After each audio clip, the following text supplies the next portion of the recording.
Metallica. Welcome to Thursday Night Football. It's presented by Bud Light. So you know, Spanish language broadcast available tonight on Fox Deportes as we get set to go. Before you hear from us, let's hear from down on the field before this kickoff. What a time to shine tonight, man. Center stage is all on us. Do your job every play. I tell you, every time I give it all for y'all, man. Every time. Every play. Do it for the man next to you. Let's go and get this win. Set your mind now. Nothing less. Let's go. Win on three. 1, 2, 3. Win. The two starting quarterbacks both wearing number 4. One guy getting his first NFL action. Welcome to the booth. This guy had plenty of NFL action, Troy Aikman. And you think about the path for the Raiders coming into camp. They had Mack on their roster. They had Amari Cooper. They're gone.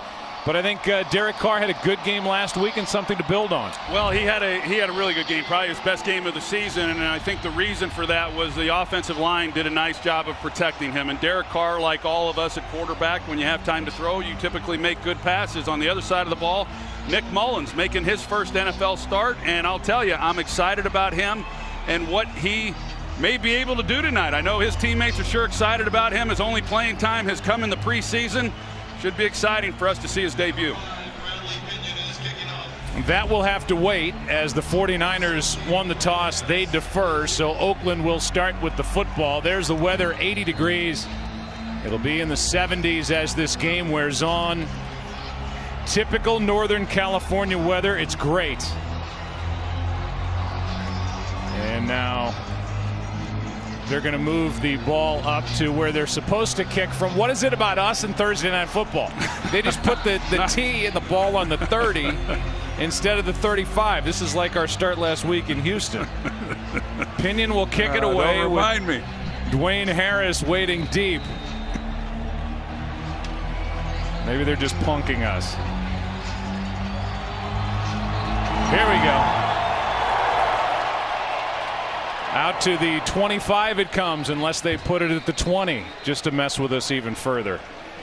Derek Carr, we keep talking about his game last week. It was good. 3 touchdown passes.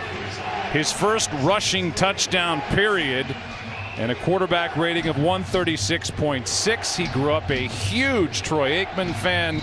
And his middle name is Dallas. Yeah, how about that? I didn't even know that until I talked to him on the call the other day. And we'll see how he's able to do tonight. We talked about the protection he had last Sunday, and that should continue tonight. This is a 49ers defense that has struggled to get pressure on the quarterback. Quick setup and throw, and the pass is caught by the tight end, Jared Cook. He's had maybe his best season, a guy who's bounced around in the NFL. And on the first play from scrimmage, he gets 11 and a first down. This is a good offensive line, Troy, when they're healthy. Yeah, they are, and I think they've got some awfully good young players there at the tackle position. Of course, Brandon Parker having to play because of the injury to Donald Penn earlier in the year. Pass to the other side, and that's Richard, who started the play lined up wide to the left. He makes the catch and gets only 2, 2nd and 8. And their left tackle, Joe, Colton Miller, first-round pick out of UCLA. He struggled a couple weeks ago against Seattle. He's given up some sacks. I understand that, but he is an athletic guy. He's a feisty, nasty player. I really believe he's got a bright future for the Raiders. If he went to USC, would you have said his college? Here's a little flinch on the offensive line that'll cost the Raiders 5. Ball start, number 75. Offense, 5-yard penalty. Remains 2nd down. That's Brandon Parker, who went to North Carolina A&T. Okay. But yeah, 2 good young rookie tackles. Donald Penn is on IR, so it's Miller at left tackle, Parker at right tackle. And a pretty good foundation for John Gruden to use as he goes forward. Well, and then they get their left guard back. Galecchio Semele is back at left guard, so that's an improvement for them. Play action on 2nd down, and the pass is caught by Harris, and Dwayne Harris fights his way for a first down. Working on K'Wan Williams, and a little stiff arm involved in there, and that got him 14 yards and a first down. And we'll look at this defense for the 49ers. They have only 2 interceptions as a group. They have 3 first-round picks on their defensive line. They're injured at linebacker as Reuben Foster is out for this game with a bad hamstring. Say hot! Hot, hot! We're good, we're good! 28, 28. Silver, set. On first down, it's Doug Martin's first carry of the game. And Martin inches his way into 49er territory with a gain of 4. Fred Warner, the rookie linebacker, there for the stop. Doug Martin, he's kind of picking up tonight where he left off on Sunday against the Colts. He had a big day running the football, averaged over 5 yards a carry, had a nice afternoon. Unfortunately, it ended with him fumbling, which pretty much sealed the win for the Colts. I know John Gruden's excited about him. He began his career in Tampa Bay, but the last couple of years haven't been too kind to Doug Martin. Okay, 51. No, we good. Woo. 2nd down and 6. A blitz coming. Wide open is Martin, who makes the catch. Goes down the sideline and takes it inside the 30. Jimmy Ward on the stop, but a catch and run of 20 yards. Well, here he comes. You're just going to see him out in the flat, and they bring the pressure, and the other way, and they bring the pressure, and then you got Doug Martin out there, and there's just a total breakdown in coverage by the 49ers. Nobody goes with him at all. Derek Carr has started 4 for 4, and he's found 4 different receivers. Monday, shot! Blue 80. What's up? Handoff is to Bryant, and Martavis Bryant with a full head of steam has a first down carry, and Ward drags him out of bounds after a gain of 17. Well, you're seeing more and more of these types of things with the jet sweeps. The Los Angeles Rams probably do it better than anybody, but now they bring Martavis Bryant, and he gets the ball at full speed, and he's one of those players that certainly has a lot of ability. Teams have tried to get the most out of him, but that's a nice play and a good start for this Raiders offense. You see the hit to the right knee of Colton Miller. We'll check on him. Colton Miller is okay to continue. He went into that blue tent. Watch his right leg. He's got a brace on it, and it was the body of DJ Jones. Banged into that right leg. Here's a first down for the Raiders, and Carr out to his right. We'll just take it out of bounds. Doug Martin is now in the tent because of that hit to his right wrist. We're told by Jimmy Ward, hip as well. So they're looking at the wrist and the hip for Doug Martin. Now 2nd down and 12. We're good. Sutton. Blue 80. What's up? Here's a toss to Richard running right, and a good play is made out on the edge by K'Wan Williams, and a flag is down.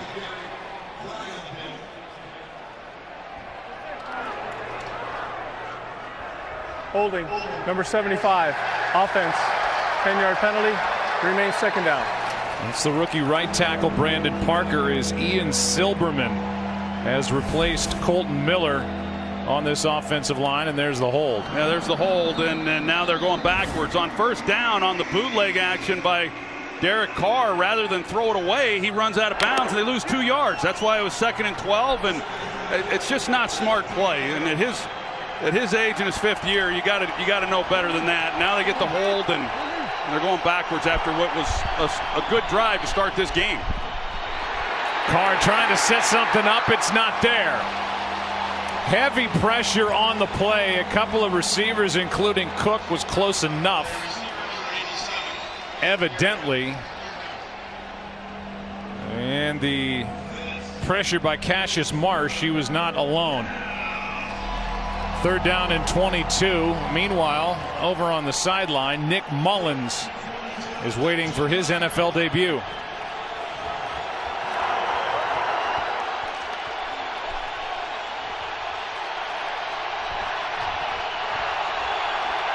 Raiders have to get inside the 3 for a first down. just biting off some yardage. It's Jordy Nelson to the 19. And Richard Sherman, as a couple of veterans battle out there, a gain of 6. It's 4th down. Yeah, well, that was the likelihood of picking that up. Basically, they were going to have to score a touchdown. You said inside the 3, you're right. But John Gruden decides to just get the ball out, try to help this field goal attempt, and didn't end the way that they would have liked, but it was a good start in terms of being able to move the football. But once they got inside the 20-yard line, just a series of bad plays. First field goal attempt for Daniel Carlson, a 5th-round pick by the Vikings, cut after week 2. And the big 6'5" place kicker knocks it through from 37. And now here we go. Mr. Mullins paging Nick Mullins. Thursday Night Football. Well, let's get to know Nick Mullins. He's from Alabama, Hoover, Alabama, attended Spain Park High School, and then went to Southern Miss 2013 through 16. A lot of pass yardage, a lot of touchdowns, both school records. To break the records formerly held by the great Brett Favre, and signed with the 49ers as an undrafted free agent in 2017.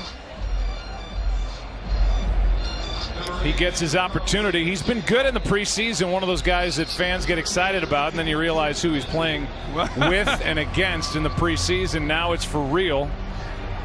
But he'll pick up a lot of fans here in Santa Clara if he can help the 49ers beat the Raiders. Not many people get tweets about him from Brett Favre, but Nick Mullins did. 11,994 yards at Southern Miss. The 87 touchdowns. Number 4, we spotted a Nick Mullins jersey in the seats. I think it's a family friend. There will be more if he goes on to win here tonight.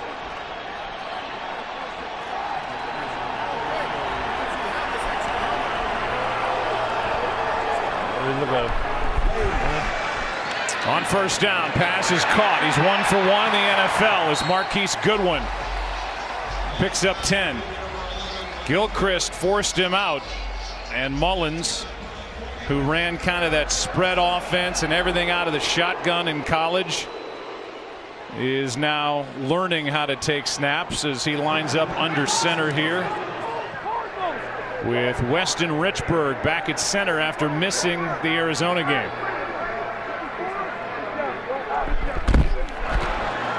Handoff is to Breida. He bounces near side, and Matt Breida. Good start to the drive for San Francisco. Nelson there on the stop, but a carry of 18 yards. Well, they come out, like you said, they open it up with a pass on first down. They come back now to Breida, and they collapse that left side. Good blocking. Wide receivers getting to the action, and then Breida's got the edge. So a nice gain, and they're right back on the line. And sometimes this is a way to kind of settle a young quarterback in. Just let him get up there and get going. Here's Mostert. Raheem Mostert's got a first down.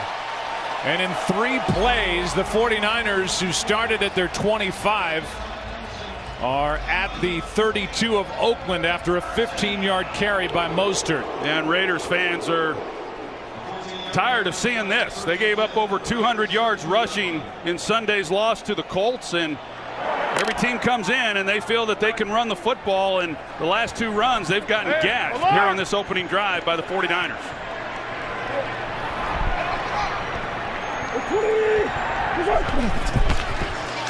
Mullins to throw. Juszczyk, the fullback, out of the backfield, and he makes the catch out of bounds at the 26. A gain of 6. Nice job by Nick Mullins getting off his first read, going to his second. And you know, he was a guy, like you said, in 2017, he was brought in by the 49ers as part of the draft process, and before he left to go home, they were kind of intrigued by him. They liked him. They thought he was a smart guy, the way he handled himself while he was here. They decided to sign him, and they brought him in, thought that they would develop him. No way did they figure that he was going to be starting here this season, but that's the way it's panned out, and everyone's excited about seeing what he can do.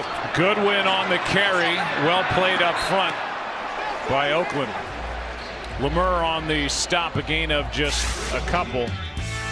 Well, these are big signings in the offseason. Garoppolo traded here, but then signed the big deal, and he was lost in week 3, out for the season with a torn ACL, and the same for Jerick McKinnon, who tore his ACL the last play of practice a week before the season started. Here is one wide open for the touchdown, Garcon. What a start for Nick Mullins at the end of a perfect opening drive. 49ers on top.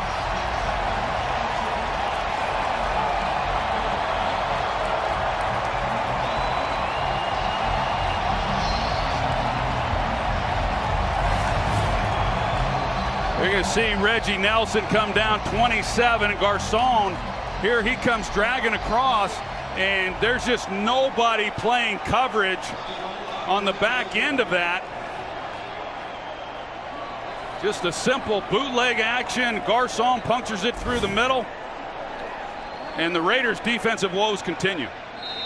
Nick Mullins starts 3 for 3, 41 yards and a touchdown. In more trouble for this Raider defense.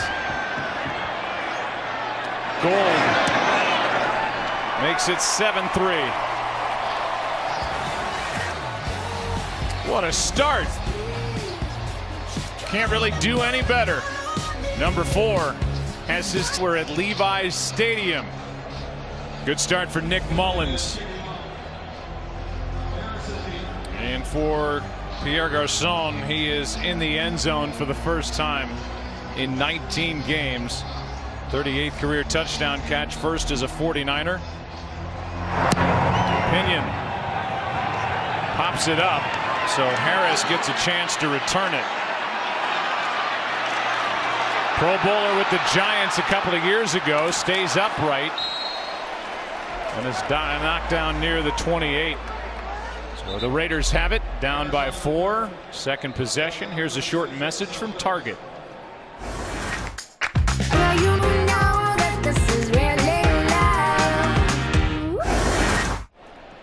So the question is, are the offenses this good, or are the defenses this bad? There have been 15 plays so far in the game. 8 have gained double-digit yardage. Here are tonight's players to watch, presented by Target. We'll look at the 2 tight ends, Jared Cook, the veteran, and George Kittle. Cook is having arguably his best season in the NFL, and he's been around. He's in his 10th year. Kittle his 2nd year, and he is number 3 among tight ends with his receiving yardage, and a player is down for San Francisco on that kickoff. And we'll take a look at the replay, and Emmanuel Mosley, who was just added to the active roster, was the one down and injured. These 49ers, really both teams, but especially the 49ers, have had so many injuries. We're going to go back and take a look at the touchdown, and Reggie Nelson, here he is playing safety, and you're going to see Garcon. He just goes right through the middle of the defense off the play action by Mullins, and I don't know what Reggie Nelson is looking at, but a huge bust then in the coverage, and Nick Mullins is sitting there saying, hey, this NFL stuff isn't all that hard. 3 for 3 on his opening drive and a touchdown to show for it. And Garcon, who has been around, wise enough to not throw it up into the seats. The 11-year pro handed the souvenir to his quarterback Nick Mullins, and that will go on the mantle in a Mullins household somewhere to be determined. And I just got word that NFL.com, the souvenir shop, has just crashed due to sales of the Nick Mullins number 4 jersey. Yeah, that's what I hear. Well, stuff happens fast in this world. Colton Miller is back out there. Doug Martin the same for Oakland. That's good. Here's Martin. Lowers his shoulder and bangs into the body of Fred Warner. A gain of 9 on first down. Talked about that Nick Mullins fan, and there you go. Bucket list. See number 4 Nick playing a 49ers game. Check, and hi to all the family members watching back home. Good start. They're happy and celebrating in the Mullins household. While the Raiders have it, 2nd down and 1.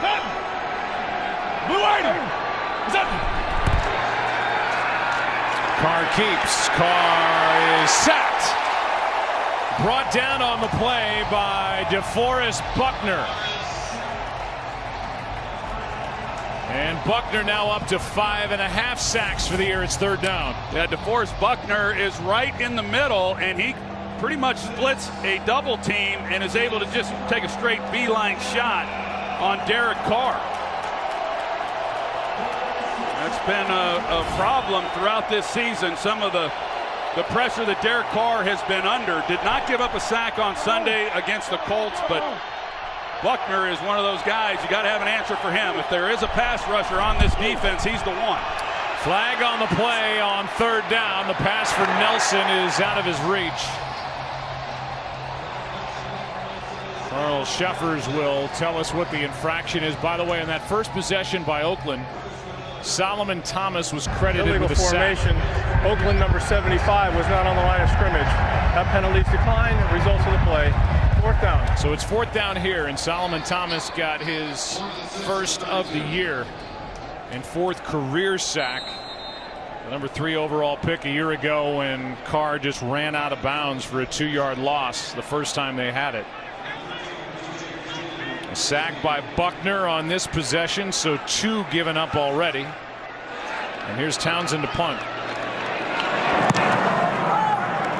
Ugly punt. Fielded by James. And not much room to maneuver. A 7-yard return. Lee on the stop, and we've seen this a lot. John and Derek talks. A couple of the NFL's all-time greats. Joe Montana, 4 Super Bowls. Steve Young with a Super Bowl. And a jacket and enshrinement in Canton.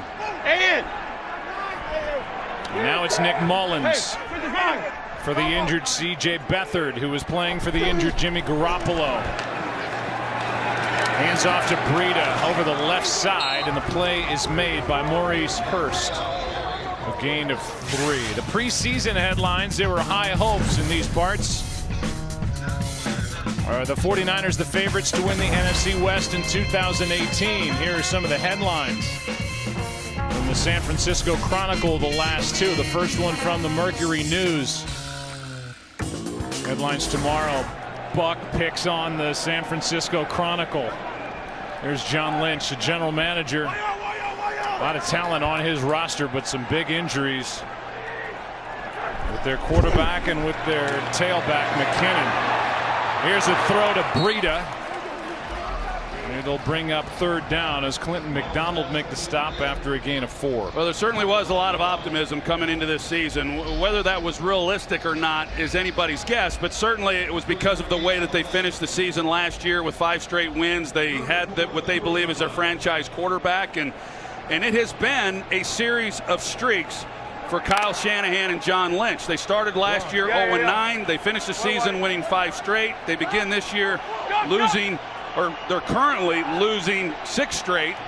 And somehow they just need to start trying to string together some wins like they did at the end of last season. This would be a good time to do it as the pass is caught by Garcon, and he's got a 1st down. They have the Raiders here at home, and then they take on the 1-7 Giants next week. Then they're bye. Up front, here's the offensive line. It's a good line, and Joe Staley is in his 12th year and on his 6th head coach. The backs and receivers. The tight end is outstanding. George Kittle. Shutout so far. Did you see him? 85 to the left.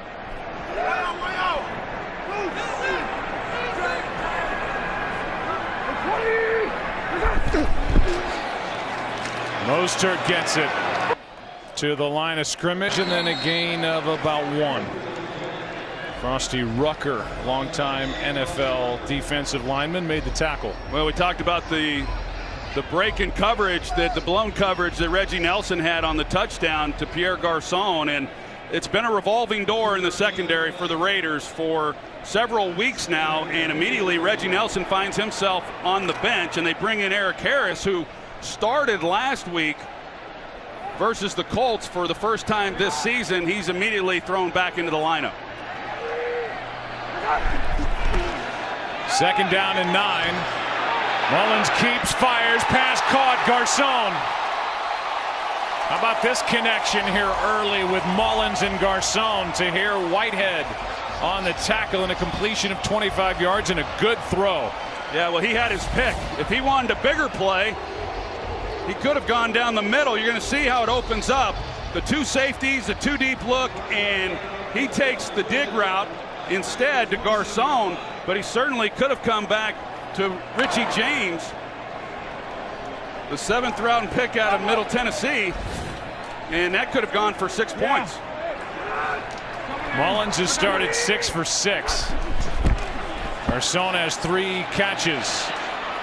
Mullins to the middle, too high. Had Goodwin overthrow him, and that's his first incompletion. I had a chance to visit with John Lynch today about Nick Mullins and ask him kind of what they liked about him. And you know, he's not your prototypical quarterback, certainly in the NFL. He's a little undersized at just 6'1", but you know, a really smart guy. We heard Aaron Andrews' report to begin this game that probably Kyle Shanahan is the only one who knows the offense better than he does. I mean, a really smart guy. He picked it up quickly. He can operate the entire playbook. But he got into those preseason games and did some good things, and they say his teammates absolutely love this guy. Play action here. Mullins finds the tight end Kittle. Kittle with blocking takes it down inside the 15 with a first down. Little sidearm throw for 15 yards. Christina? Well, yeah, Joe, not just his current teammates, but the college teammates as well. John Gruden going to an unlikely source for the scouting report this week. Jalen Richard, his running back, played together with Mullins at USM Southern Miss. And he said that he helped us a lot this week with the scouting report. He's an athletic guy. He's an explosive guy. And you got to watch out for the guys who come in and want to seize that opportunity. And we got to have our defense play well. Yeah, especially when 1-6 is taking on 1-7. Who's that? Is that George Kittle? That's Kittle is on a knee and getting attention after that 15-yard completion. So they look at him, and we'll be right back after this from Progressive. Got directions to the nightclub here. And if you get lost, just hit me on the old horn. Tom's my best friend, but ever since he bought a new house... It's a $10 cover? Oh, okay. See that on the website? He's been acting more and more like his dad. Come on, guys, jump in. The water's fine. Tom Pritchard. How we doing? Hi there, Tom Pritchard. Can we get a round of jalapeno poppers for me and the boys, please? I've been saving a lot of money with Progressive lately, so. Progressive can't protect you from becoming your parents, but we can protect your home and auto when you bundle with us. John Gruden and Derek Carr talking it over. Kittle gets attention now on the sideline.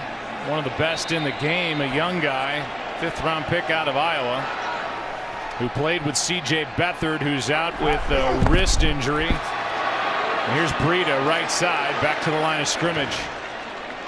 A gain of 1. Let's go back to the hit on Kittle.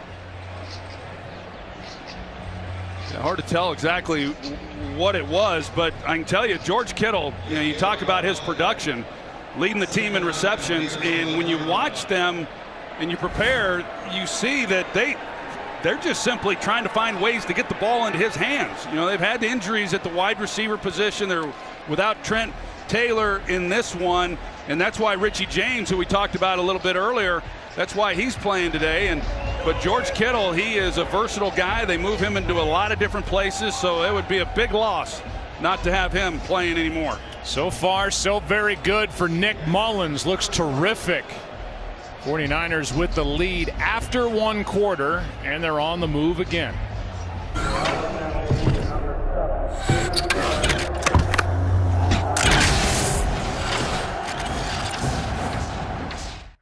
This is the #1 trusted brand. 5 combined yards of offense in the first quarter. George Kittle headed into the locker room, but clapping his hands. He gets looked at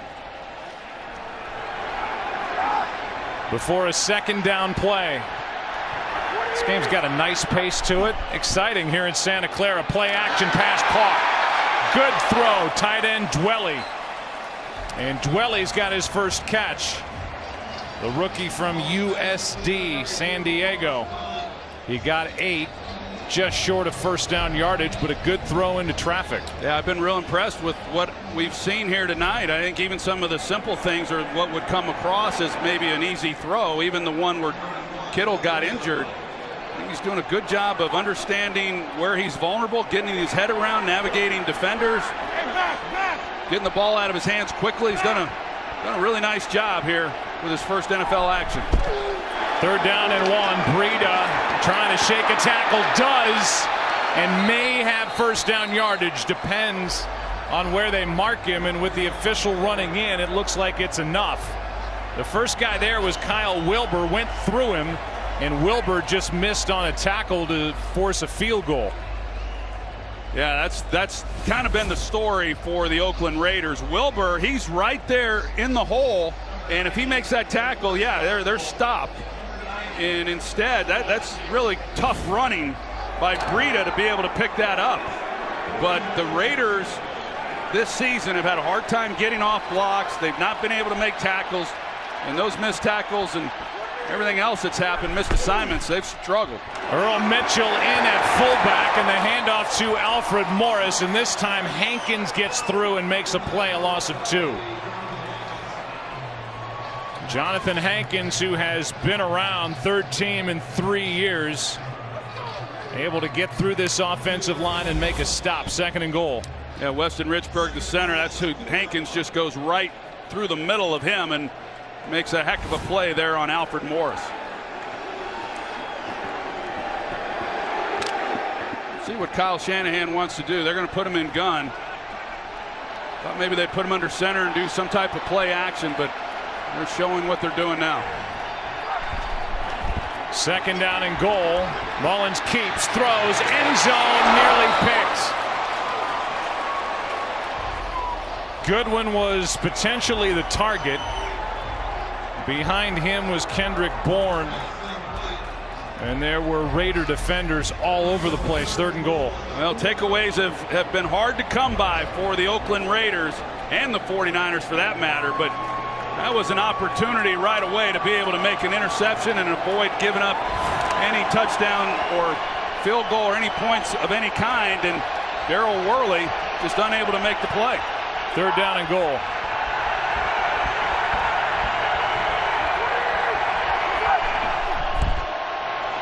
Mullins over the middle for the touchdown. Kendrick Bourne.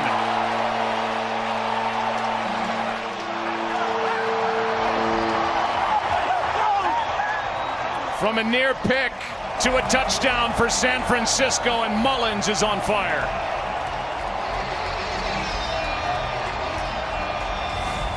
Well, Nick Mullins, you watch his eyes. He knows where he's going with the ball. He does an excellent job of holding defenders and not tipping his hand at all, and he comes right back to Bourne and just throws a perfect strike.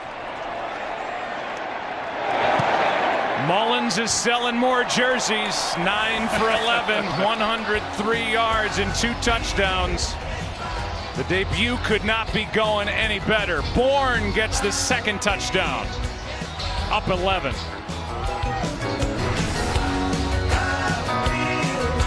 We're in Santa Clara, 45 miles south and east of San Francisco. The 5th-year home of the 49ers. And those that are here to root for San Francisco are having a blast because Nick Mullins looks terrific. Well said. This is about how your debut went in the NFL, right? Yeah, sure did. Watch Tahir Whitehead here, and then Eric Harris, the safety, and by Mullins looking them off, the space that it then creates for Bourne, and it's an excellent job, and the reaction that he gets from his teammates after he throws this touchdown, the hugs, and talk about John Lynch talking about how much the teammates love playing with this guy and really pull for him. It was pretty obvious after that touchdown. And he's off to a great start. You can only imagine what John Gruden is thinking. It was one thing when it was Andrew Luck on Sunday, but Nick Mullins is now carving him up. On 1st down, Carr overthrows his tight end Derek Carrier. Saturday, the 10th ranked Buckeyes look to get back in business against Nebraska at 11:30 Eastern. Then Big 12 contenders West Virginia and Texas clash at 3:30 Eastern. That's coming your way Saturday on Fox, or watch anywhere on the Fox Sports app. Second down and 10. Number 4 in red is outplaying number 4 in white. Handoff is to Martin. Nice move, and Doug Martin gets 10. Good run. Sheldon Day makes the stop, but not before a first down is picked up. How about the relationship between these two? Gruden in the first year of a 10-year deal. Derek Carr is in the second year of a 5-year extension. And there's been some tension, it would appear, from the outside. You wonder what goes on the inside between those two. Yeah, well, historically, John hasn't been a guy who's, stuck with many quarterbacks for very long. Obviously signed to the extension leading into last year while John Gruden was still on Monday Night Football on ESPN. Now he comes in. Khalil Mack is gone. He's with the Bears. Amari Cooper is gone. He's with the Dallas Cowboys. So people say, well, what about Carr? I mean, is he next? Who knows? Yeah, and you don't know where those rumors started because people were certainly speculating. But in talking with John Gruden, he says he loves the quarterback and believes that he's going to be one of the real greats in this game. And I think Carr's excited about the fact that he knows as long as he's in Oakland, he's going to be playing with the same offensive coordinator for a while. Here's a good throw for a first down and more. Brandon LaFell, who caught a touchdown last week. He's got 15. Yeah, Brandon LaFell is a guy who's been awfully quarterback friendly over the years. He's been around the league a little bit, but he's a big target and he's a real pro. But to just follow up on that I say offensive coordinator, John Gruden calls the plays, he installs the offense. He essentially is not only the head coach, but he's also the offensive coordinator. And Christina Pink talked about it. Carr's been through a lot of them already in 5 years. Pressure on Carr out to his left and caught on the sideline by Nelson. Nice grab by Jordy Nelson. Pressure by Cassius Marsh, and Carr was able to find number 82 for a first down.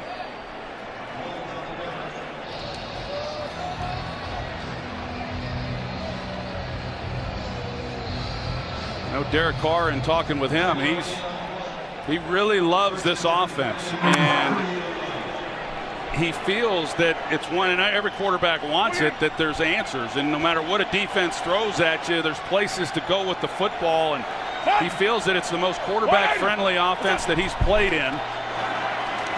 Here's Martin right side. LaFell in front of him and does not deliver a block. A flag on the play as Elijah Lee makes the tackle. Elijah Lee, he's getting the opportunity to play again tonight because of the fact that Reuben Foster is inactive, dealing with the shoulder injury. Holding, number 10, offense, 10-yard penalty, repeat first down. It's on receiver Seth Roberts, who was out there trying to deliver a block, and instead he delivered a hold. Yeah. He got called. He didn't like the call, and John Gruden doesn't like the fact that they're going backwards again. So they, when they've gotten something going offensively, then they've just broken down with penalties and offensive mistakes.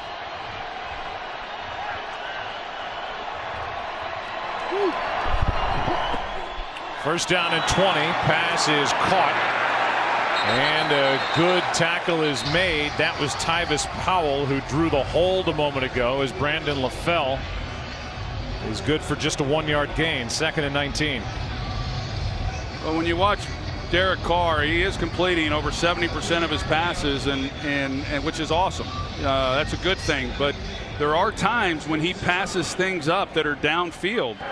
And whether that's because he's predetermining where he wants to go with the football, or he's just simply been hit so many times he's trying to help out the offensive line. But when you get into 2nd and 19, these are hard to overcome if you're not going to get the ball down the field. Carr is going to go down again. Sacked for the third time in the game. Ronald Blair got through. A loss of 3. No sacks against the Colts. 6 the previous game. 3 already tonight. Now both rookie tackles kind of get pushed back. Certainly Brandon Parker. Excuse me, that's Ian Silberman at right tackle and gets pushed right into the lap of Derek Carr. Yeah, now Parker just checked out. Silberman's at right tackle, and Colton Miller is back at left tackle. And it's 3rd down and 22 after the sack. Timeout taken by the Raiders, and we'll be back in 30 seconds after this from Verizon. Daryl. Hey, Daryl. Hey. Hey, how much would you pay for something you don't want? Nothing. Is this a test? No. Question 2. Do you like getting stuff you like for free? Yes, this feels like a test. It's not. It's just why Verizon lets everyone in your family get the unlimited plan they need without paying for stuff they don't. And why Verizon gets you 6 months of free Apple Music. Did I pass? Not a test, but yeah, you passed. The music you want, the unlimited plan you need on the network you deserve. Switch now and get $300 off our best phones.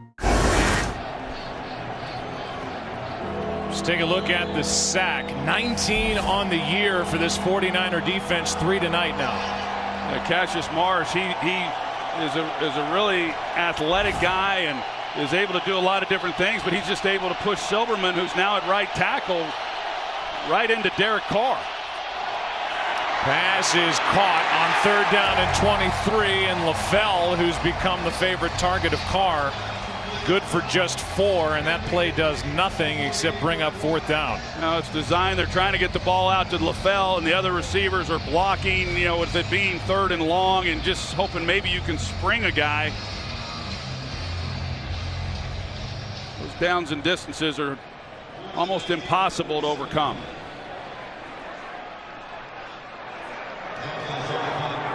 Johnny Townsend, the rookie punter.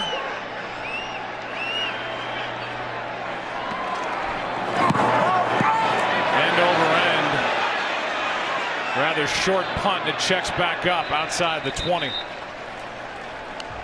Where it's down by Markel Lee. Just a 24-yard punt. How about Nick Mullins? 9 for 11. He's found 7 different receivers. He's got it back up 11. They use the term a pro's pro. Talking about a guy like Howie Long, who was a great teammate with the Raiders and has been a great teammate to all of us at Fox ever since. From the 24, another possession for Nick Mullins. Going for 2 touchdowns. Hands off to Breida.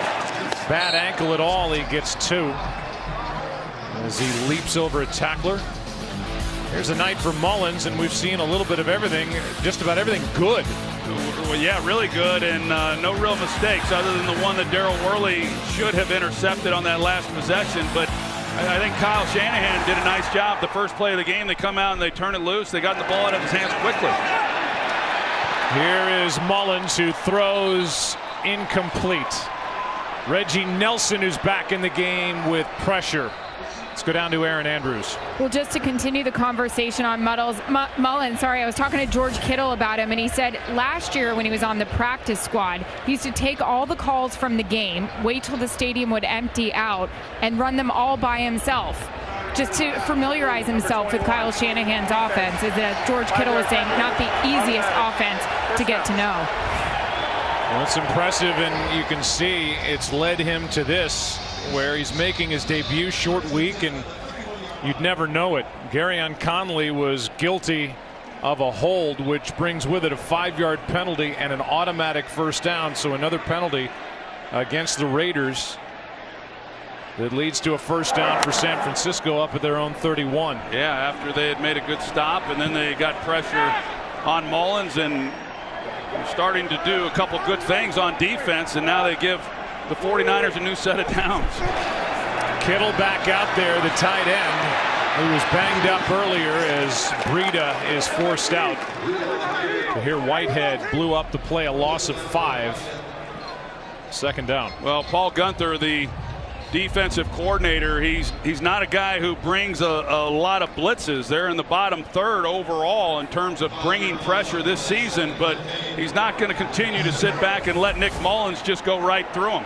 Here's the penalty where they got Conley, and as they snap it in a hurry, Garcon has it knocked away by Darryl Worley. So now third down and 15. We promise you there was a penalty on Conley. Now it's third down and 15. It'll be a footnote if the Raiders can get a stop here. 49ers 4 for 4 on third down, but all have been 3rd and 4 or less. Hey, watch it go.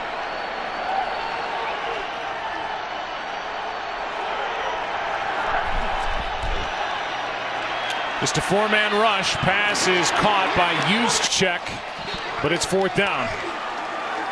Nicholas Morrow made the stop, a gain of 5, and so that was the best effort by this Raider defense in the half. Yeah, it was, and they got him finally to 3rd and long, and they played coverage. They rushed 4, and they got in the throwing lanes and forced Mullins then to come underneath. So, you know, throughout the game on Sunday, they could not make a stop against the Colts. This game started the same way, and then finally now we'll see whether or not John Gruden and Derek Carr can get something generated on the other side of the ball. Pinion hits it. Harris calls for a fair catch, stays away, and look at this punt. Down near the 6. 64-yard punt by Bradley Pinion. That's his long for the year, and the Raiders have it backed up down 11. How about some of those names? The history of this league and the AFL concerning the Raiders. Some of the best to ever do it. First down from the 6. Handoff is to Richard. And Richard knocked down near the 10 by Solomon Thomas, who has his first sack in this game. Well, we talked about Ian Silberman now playing right tackle, and there's a look at Brandon Parker talking to offensive line coach Tom Cable, and all we can assume, I don't believe it's injury related. I think he was essentially benched on the first 2 possessions. He had 3 penalties against him. He had a false start, an offensive holding, and then he had an illegal formation called against him that was declined. But he got thrown in there, as we said earlier, when Donald Penn went down. I know they like him, but you know, sometimes a young guy begins to struggle, and you just get him out of there before he loses too much confidence. Pass is broken up. The target was Seth Roberts, and Fred Warner, the linebacker, was defending the little receiver. It's 3rd down and 6. You know, Tom Cable, of course, in his first year as O-line coach here with the Raiders, he was the head coach at one time. He was with Seattle. They would just give him defensive linemen and tell him to make them offensive linemen. At least here in Oakland, he's got some talent to deal with, and he's one of the better offensive line coaches in all of football.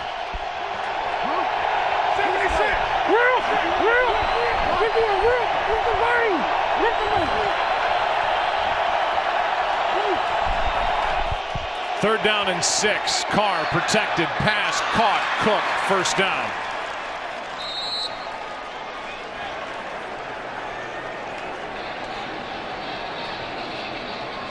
Clock runs under 5 to go in the half, and the Raiders trying to get something started here before the break. Yeah, and they finally convert on a 3rd down, and that's been an area for them where they haven't been particularly good this year. And then, of course, they were not good on their first 3 attempts, so they're trying to dig out of this hole, this field position after that punt, and see if they can't put together enough plays to come away with some points of their own here. Down by 11. Carr steps up, pass nearly picked, and now it's caught. Richard. And Jalen Richard has got a first down on what was nearly an interception by Tyvis Powell.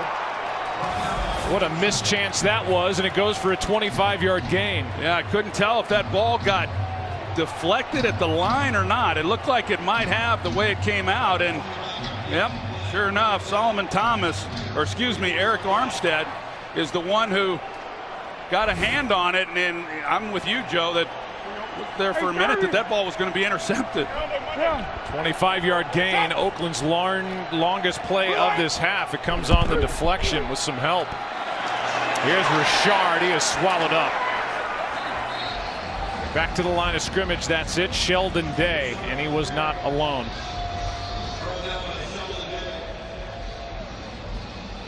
Now under 3.5 to go. Oakland with 2 timeouts. 2nd down and 10.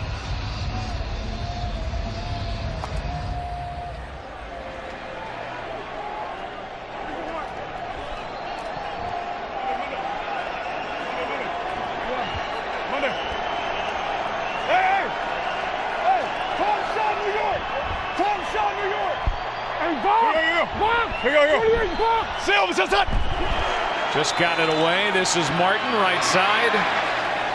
On 2nd and 10, he picks up 4. Cassius Marsh made the tackle. 3rd down coming up. Yeah, the 49ers there just playing some coverage, trying to keep from giving up the big play.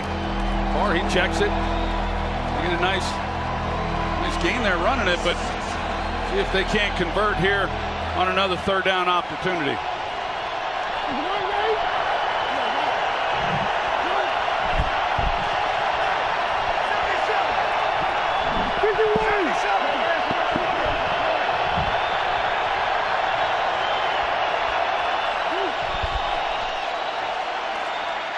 Carr sacked again.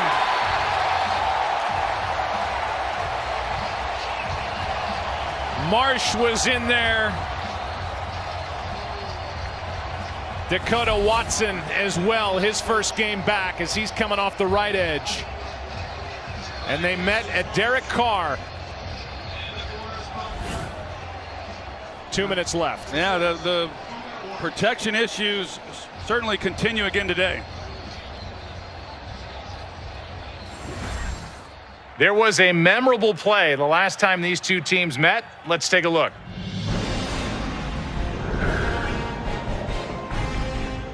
Hey, Ronald. Is that you? Yeah, man. What you been up to? I'm actually shooting a commercial. Commercial? What for? As Robert Saleh's defense, the coordinator for San Francisco's had a big game. 4 sacks tonight, 1.5 for Marsh, 1 for Thomas, 1 for Buckner, a half for Dakota Watson, just back off IR. The punt by Townsend and the fair catch at the 20 by Richie James. And now we'll see how the young man, the quarterback Nick Mullins, handles the 2-minute offense tomorrow night on NFL Network. His iconic catch helped launch a dynasty, but his most courageous battle was fought off the field.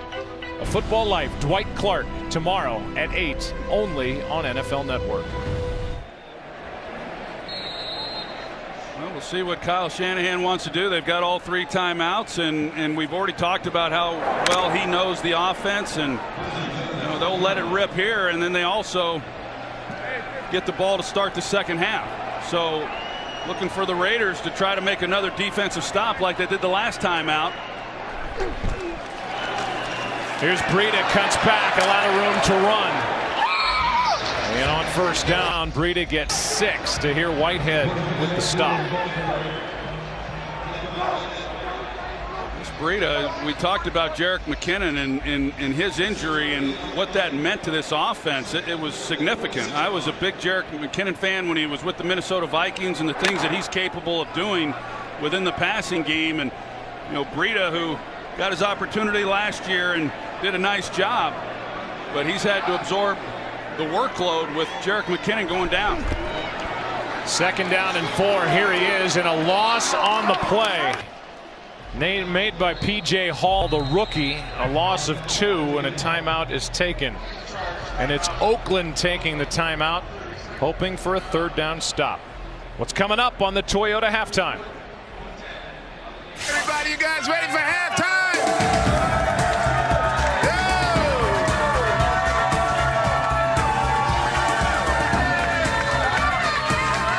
We got ourselves a Toyota.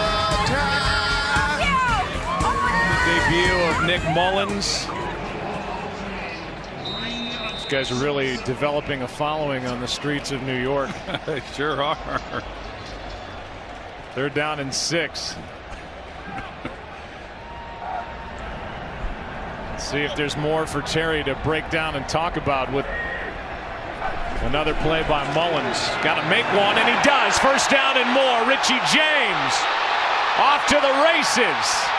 Inside the 25, knocked down by Nelson. Another big play.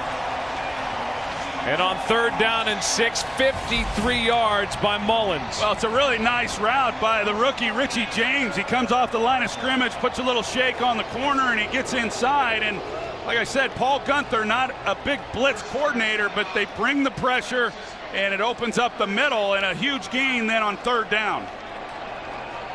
Mullins has found 8 different receivers.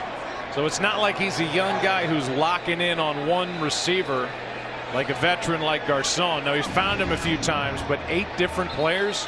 Mullins was ready for this opportunity.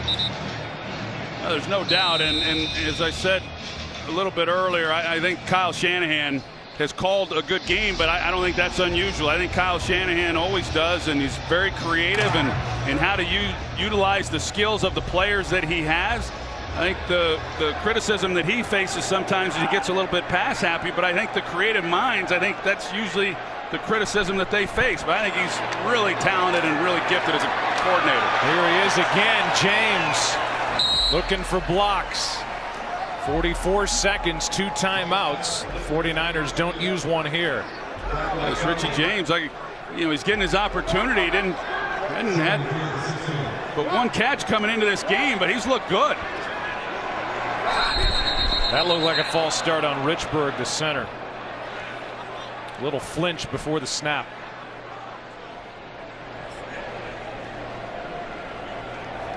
'49ers can use a timeout here instead of a 10-second runoff, as Carl Sheffers deciphers what happened, but it looked like Richburg had a little false start of his own before the snap. In order to false start offense, 5-yard penalty. In order to avoid a 10-second runoff, San Francisco has been charged with their second timeout. That little flinch by Richburg. And the kid, Nick Mullins, said that's my fault. Yeah, a little different for all those guys up front when all of a sudden you're working with a different quarterback. Remember, because it is a Thursday night game, not much time on the field. A lot of walkthroughs, and so you just don't simply get the reps that you otherwise would get in a normal week. So now 1 timeout left. 2nd and 8 from the 21. Extra men on the rush. Pass is dropped by Richie James. And he might have walked into the end zone on that. Yeah, no doubt he would have. And the blitz once again by the Raiders, and there was nobody then in the middle of the field. You can see Nick Mullins, he knows that would have been another touchdown pass for him. Now 3rd down and 8, 25 seconds left. 49ers are 5 for 6 on 3rd down. The people always talk, do you blitz a young quarterback or not? When you blitz him like that, it tells him exactly where to go with the ball. Sometimes that's a good thing for a guy who hadn't played. Pass is incomplete for Garcon. It's 4th down, and the field goal unit will come on to make it a 17-3 game with the very reliable Robbie Gould with his first field goal try. Well, he had the right idea, and it's just a matter of reps with Pierre Garcon. You see the guys, Tom Brady and Aaron Rodgers and Drew Brees, they throw that back shoulder fade. It's not an issue whatsoever. Just unable to connect on that one. And John Gruden, he's got to be just livid watching this first-year player go through him the way that he has. Gold. So good. Number 5 on the all-time list for field goal accuracy, and a former All-Pro. Fox Sports Supports is proud to partner with The Mission Continues, a nonprofit organization building a movement of military veterans who are empowering stronger communities through service. In nearly 50 cities nationwide, The Mission Continues deploys veterans alongside community partners to improve schools, revitalize parks, and foster neighborhood development to create sustainable community impact. Veterans and non-veterans are encouraged to volunteer or donate at missioncontinues.org. 16 seconds left in the half in what is a 2-touchdown game here in Santa Clara. This is a long play for John Gruden.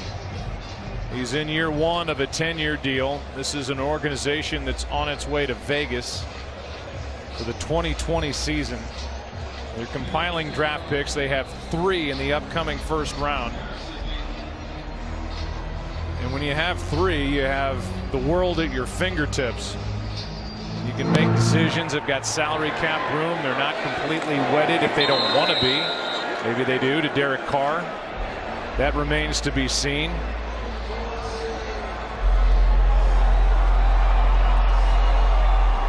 Justin Herbert is the big quarterback coming out from Oregon. Raiders are moving into this new stadium in Vegas. $1.8 billion will seat 65,000 people for a football game and be able to expand to hold 72,000. Who will be on that roster come 2020? And what will those games be like? Will they keep the PA system down? There'll be a lot of headaches in that stadium on Sundays in Vegas. What a start for Mullins. Awesome. Toyota halftime coming up. Want to stay up to date? Hey Siri, show me football schedule. Nick Mullins has been in the flow since the start. Welcome to the booth. I'm Joe Buck along with the Hall of Famer Troy Aikman. And man, how can you come away anything but impressed with what Nick Mullins did? He found 8 different receivers. He looked like the better quarterback. Yeah, he's had some time in the pocket to make throws. He's made them all too. I mean, he's gone through his reads. He's gotten the ball out quick. He's read the blitz.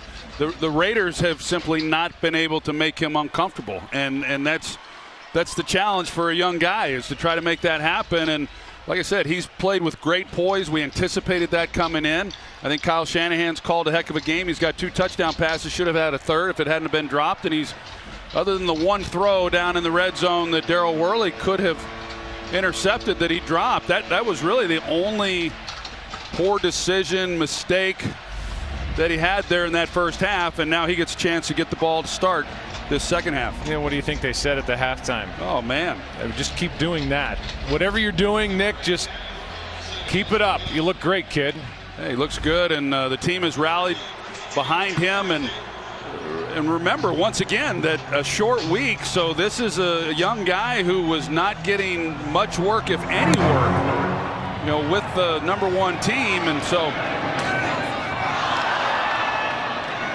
out to the 25 it will go. Down to Aaron Andrews we go. And to quote Kyle Shanahan at the half, he said Nick Mullins is doing a hell of a job. He said you could really tell how everybody else has elevated their game around him. I said, is there anything you're going to go over with him at halftime? And he said, just a couple technical things, maybe a few things he's missed there in the first half, but he did say not much. I asked him about his defense, and he said, well, with 4 sacks and a ton of pressure on Carr, what I'm going to tell them, keep doing what you're doing, Joe.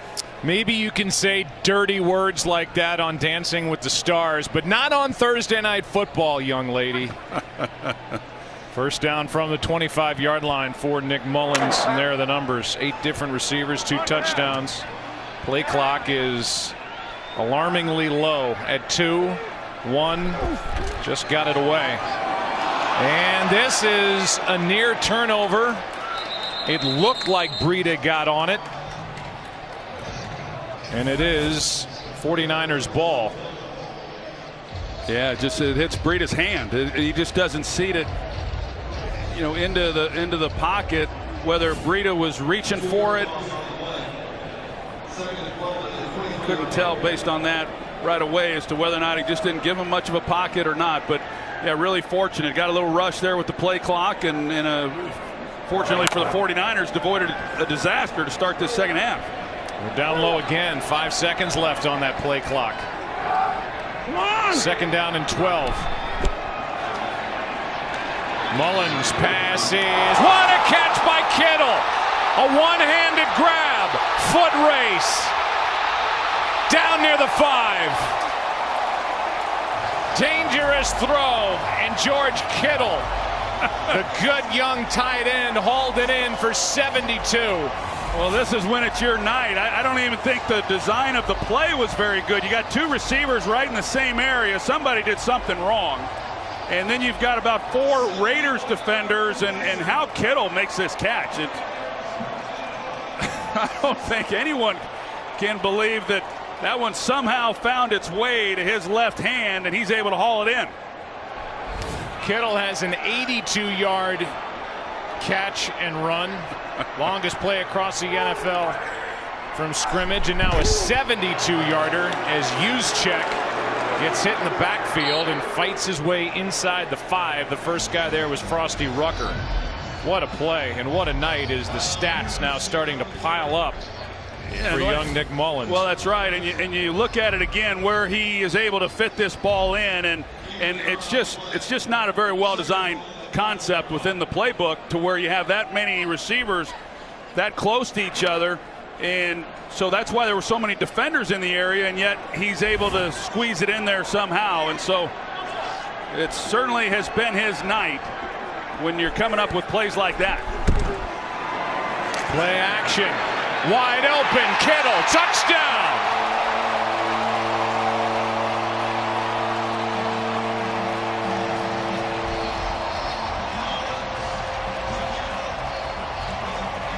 First NFL action for Nick Mullins, and he has carved his way right through John Gruden's defense. You look at the scheme in which they're playing and the breakdowns in coverage, it's just over and over. I mean, just fundamentally, they're not playing assignment football, and constantly guys are out of position, just completely vacating zones. Now they had too few guys on the extra point. Oakland did. They only had 10 guys out there. Mullins, what a night. 3 touchdown passes, finds his tight end. 24, the greatest to ever do it. Statistics tell you that. Jerry Rice.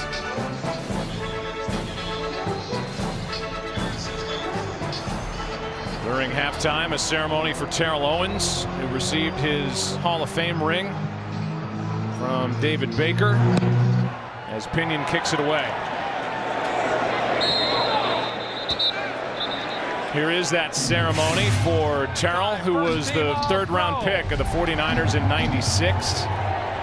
Jerry Rice tore his ACL in '97. He and Steve Young hooked up for 13 wins in '97. At 936 receiving yards, 8 touchdowns that year. He is number 3 all-time in receiving touchdowns, 153, number 2 in receiving yardage. Elected to not go to Canton, Ohio for his Hall of Fame induction. Chose Chattanooga over Canton, Ohio, and so David Baker came here to hand him his ring at halftime tonight. Doug Martin carries, gets 2. Earl Mitchell on the tackle, Christina Pink. Hey, Joe, well, keep an eye on this Raiders offensive line. As John Gruden told me, we have a ton of issues. Now, Colton Miller is out for the remainder of the game. He had some knee issues early. Brandon Parker, who had been benched, has returned. Coach told me the young guy just had to settle in. So he is back out there. Defensively, he told me, look, we just have to cover guys. Too many receivers are being left wide open. We saw it on that last drive, Joe. All right, we just saw Kelechi Osemele out at left tackle with Feliciano at guard, and more trouble for that offensive line as Dakota Watson is up to 1.5 sacks in his first game off IR, and a loss on the play of 4. Well, you mentioned Osemele at left tackle. He has been at left guard, and so now he's playing a little bit of a different position, and things look different when you're out there, and Carr loses the ball there. He's able to get back on it, but you know, all that shuffling in the offensive line and guys playing different positions and having to make adjustments on the fly, and Feliciano at left guard now, and it wasn't very good in the first half, and it's probably only going to get worse. 3rd down and 12. He avoids another, wants to air it out. Instead, he comes underneath to Roberts. It's 4th down. Derek Carr was sacked 20 times all of last season. This was a 12-win team 2 years ago. And in 2016, Carr was sacked only 16 times. Now he's been sacked 22 times. 6 a couple of weeks ago at the hands of the Seahawks, and none last week by the Colts, but a regression for this offensive line here against their Bay Area rival. Ugly punt. Takes a Raider bounce inside the 30. And a flag comes down at the very end. Looked like the flag was thrown after the play was basically over. But we're used to this on punts.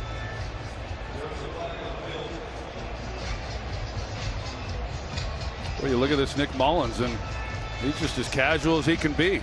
You know, he never at any point did he look like, or has he looked like he's been flustered. They've tried bringing pressure a couple different times. He's hung in the pocket. He's delivered strikes when they have. And these officials now continue to congregate to sort through it. See if it's on this on the outside with Dwayne Harris. Did he come back in immediately? Mike Pereira is with us. Yeah, the discussion is if he goes out of bounds, he cannot be the first to touch. And you'll see the ball bounce there and bounce into him. And that is actually a 5-yard penalty because being out of bounds, he's not eligible to touch. Here's illegal touch. Number 17 of the kicking team. He was out of bounds, reestablished, and was the first to touch the ball. 5-yard penalty added to the end of the play. First down, timeout. It has been Nick's night. A Thursday night in Santa Clara. He's back to work with his team up 21. 4-3. And for Nick Mullins, here's what we've seen. Well, we've seen that they've come into this game wanting to get the ball out of his hands quickly. Of course, his first start, that's what you want to do with a young guy, and not have him sit back there and hold it.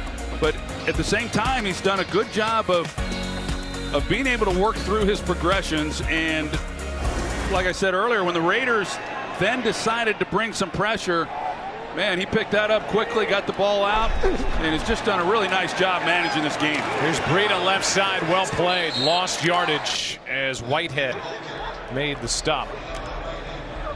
And all that is made for a happy 49er sideline. We're gonna go score again. You already know what's going on, man. Got him, got him, got him. Score. 49ers have scored on 4 of their 5 possessions. Here's Kittle coming off the touchdown in the 72-yarder. The second-year tight end. Kind of an awkward tackle by Kabinda. An 18-yard catch and run. Well, they're running a lot of boots, and the Oakland Raiders just continue to fall for it. And I'm just shocked that some of the things that are pretty simple and you see each and every week that they just can't seem to cover whatsoever. They turn Kittle loose in the flat again, and they've made it easy on Nick Mullins.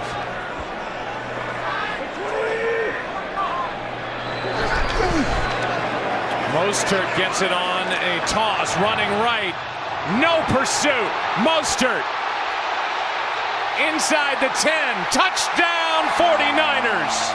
What a night. With the rookie Mike McGlinchey supplying the convoy to the end zone.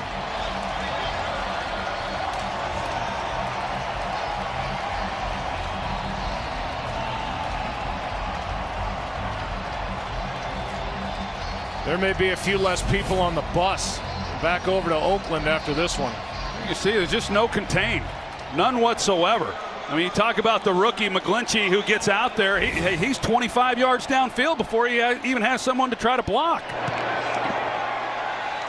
But there's something about effort. And the effort is there for the 49ers as Mostert takes it 52 yards.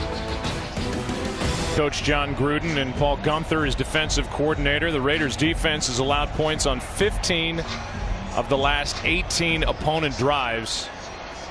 if you don't include game-ending drives and kneel downs. And on national TV, year one of his historic 10-year deal, John Gruden's Raiders are getting embarrassed by their crosstown rivals. They sure are. They were embarrassed on Sunday defensively. Offensively, they looked a little better.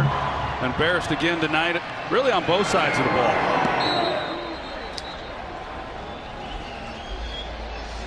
Out to the 25 for Derek Carr, and we give you a short message from Target.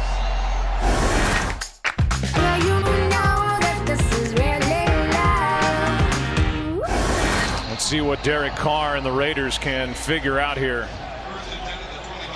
as we look at a quarterback comparison after the play. And the numbers for Mullins are incredible. Carr not so much. He hands to Martin. And Doug Martin carries for 3. Here are the numbers as you look at two guys who wear number 4. One guy's a 5th-year vet. The other guy making his first start in the NFL. And Mullins with a quarterback rating of almost perfect. Well, and you look at it in this game, and we talked about the protection that Derek Carr had on Sunday, and I expected that really to continue in this game because the 49ers, they've had challenges of their own defensively, and they've had a hard time getting to the quarterback. But 5 sacks already in this ballgame. Quarterback comparison presented by Target. Great numbers for Mullins. And for Derek Carr, they're just trying to establish something. Maybe keep their defense off the field. First down carry for Doug Martin. Yeah, I think that, and at 31-3, certainly you'd love to be able to just drop back and throw the ball, and that's really what you should be doing if you're going to be able to get back in it. But you're going to get your quarterback killed if you try that. We've seen how that's gone so far. So I think that John Gruden is saying, hey, okay, we're going to try to make some plays here, but we're also not going to abandon the running game completely, and they've got a couple good runs off of. It's been a 5-sack night for this 49er defense. Carr chased. Comes back to Martin, who was seated, and that pass is incomplete as Martin trapped it.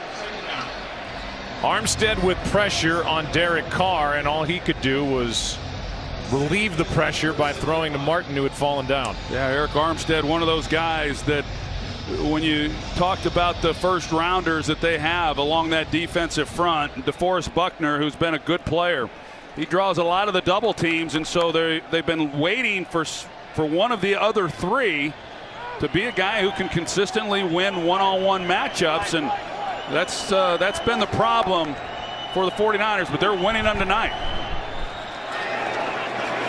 Pass is caught by Richard on 2nd and 10, a gain of 5.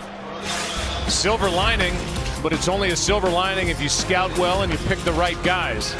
3 first-round picks in 2019 with the draft coming up in Nashville.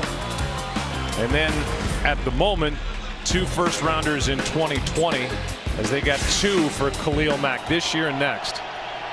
Well, you can do a lot of damage when you've got 5 first-round picks in the next 2 years. You can make a lot of moves. You can certainly move up in the draft. They'll have top picks as it is, but I was a part of that in '89 when we traded Herschel Walker, and it turned our franchise around. Penalty flag on the play, and Derek Carr had that pass knocked down by Fred Warner. We'll see what the penalty is. It's 4th down. Kind of an awkward start to that play as the flag was thrown before the snap. Illegal formation, offense, number 70. That penalty's declined, result of the play, 4th down. So they get now left tackle Osemele with an illegal formation call, and it's 4th down. They got Brandon Parker in the first quarter, and now they get Osemele, who again has gone from left guard to left tackle with the shuffling of the offensive line. Dante Pettis is back. One of the better punts of the night. Another flag. Pettis from inside the 20 out near the 24. 43-yard punt, 8-yard return, but a flag was thrown.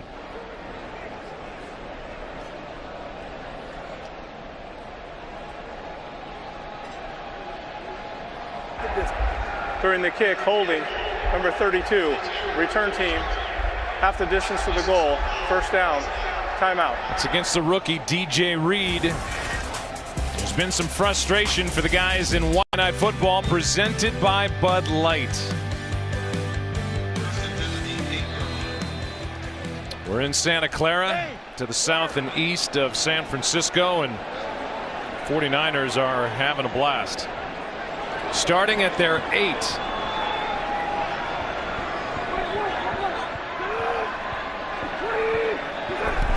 Nick Mullins has thrown for 260. Hands to Breida.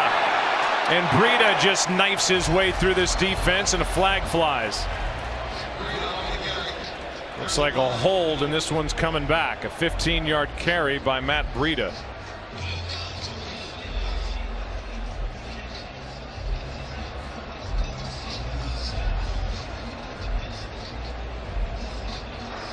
Holding, number 11, offense, 10-yard penalty, repeat first down. So they get Marquise Goodwin on the outside. There's Mark Davis in charge of these Raiders, and they are building toward that move to Las Vegas.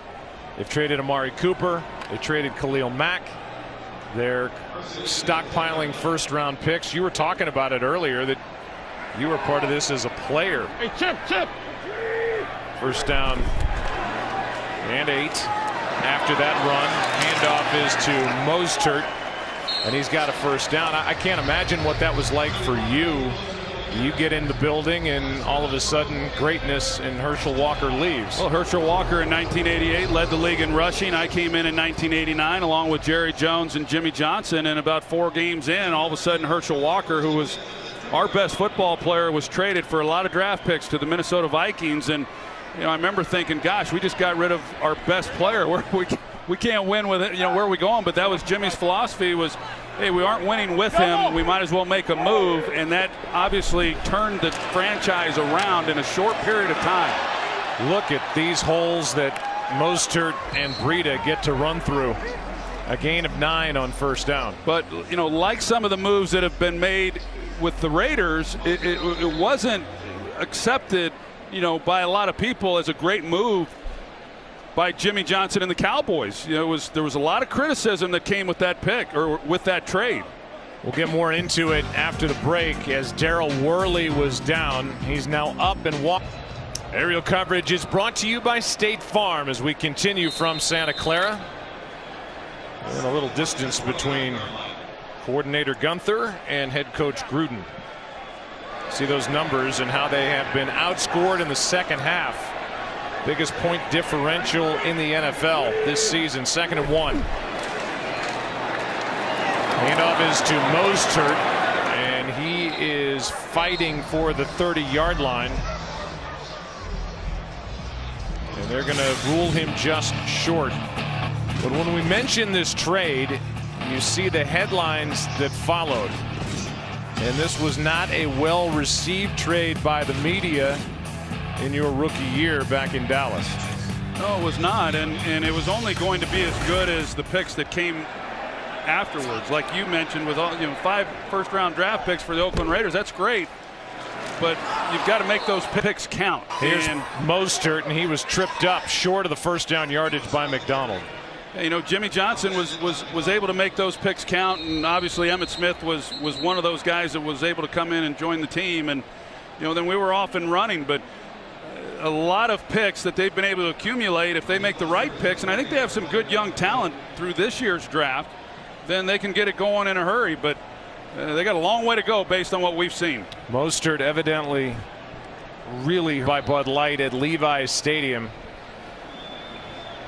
It's an arm injury for Mostert, who's having a big game. 7 carries, 86 yards. It's gruesome. You can watch if you want. An arm injury. We just saw a 44-yard punt. That's why there was a scream down there. That's why players were reacting the way they were. And into the tent he went.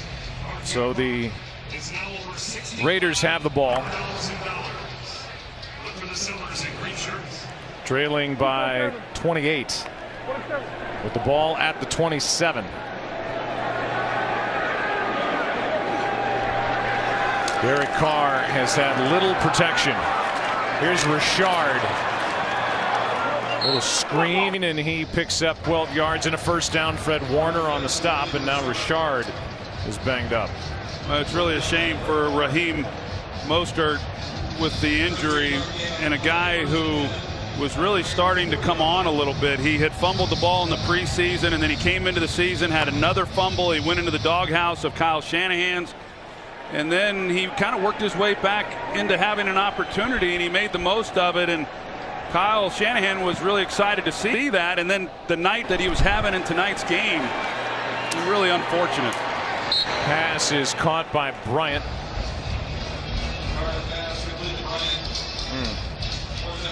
Feel terrible for the young man. On Saturday, the 10th ranked Buckeyes look to get back in business against Nebraska at 11:30 Eastern, then Big 12 contenders West Virginia and Texas.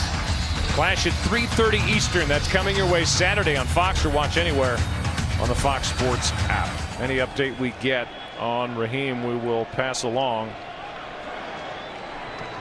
2nd down and 4 here for the Raiders. Blue Whitey, what's up?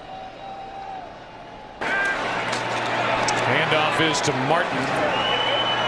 And he's still playing hard. Looked like he was brought down just short of first down yardage.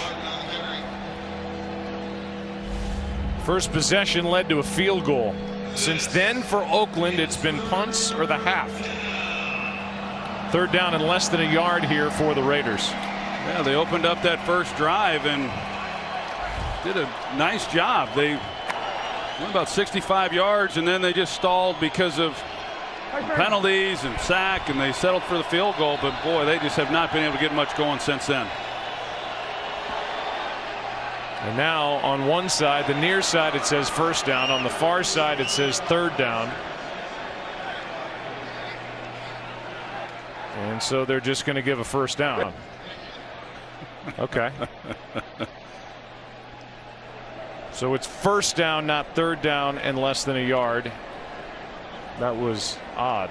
Well, they've kept the play clock at 10, and so now you saw Rich Bisacci, the special teams coordinator, trying to get the clock reset, but they don't do it. Wow. Boy, this is just ugly. Carr was backing out. Should be a false start. I don't understand it. Prior to any movement on the line, timeout. Oakland, their first of the half. It'll be a 30-second timeout. Kick save by the sideline. Well, Willie McCovey, the Hall of Famer, who played 19 of his 22 seasons with the San Francisco Giants, slugged 521 career home runs, died yesterday at the age of 80. He was a Rookie of the Year in '59, NL MVP in '69, and when the Giants moved out here to the West Coast, they brought with them the game's best player, Willie Mays. But fans of the Giants, the San Francisco Giants, had Willie McCovey as their own, and that's why it's called McCovey Cove, where the Giants play now. He was a fearsome left-handed hitter. John Smoltz kept talking during the World Series about how he didn't like to watch batting practice when he was a pitcher because he didn't like to see guys teeing off. That's what McCovey could do before games and in games. He was great. Here's Martin over the left side, a gain of 2. You know, Willie McCovey was one of the first professional athletes that I ever met. I was living in Southern California, and I had a buddy whose dad made custom-made cowboy boots for various athletes, and for the Rams and for the Padres and Dodgers. And I went with him on a trip down to San Diego when Willie McCovey was playing for the Padres to deliver him some handmade cowboy boots. And yes, could not have been nicer to a young boy who certainly looked up to him. 2nd down and 8.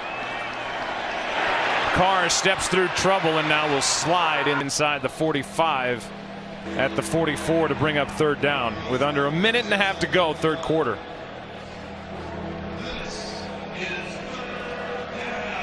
1962 World Series Game 7 at Candlestick, bottom of the 9th. Giants trailed 1-0. Men on second and third, and an early shift had Bobby Richardson over in the hole, and McCovey hit a screaming line drive.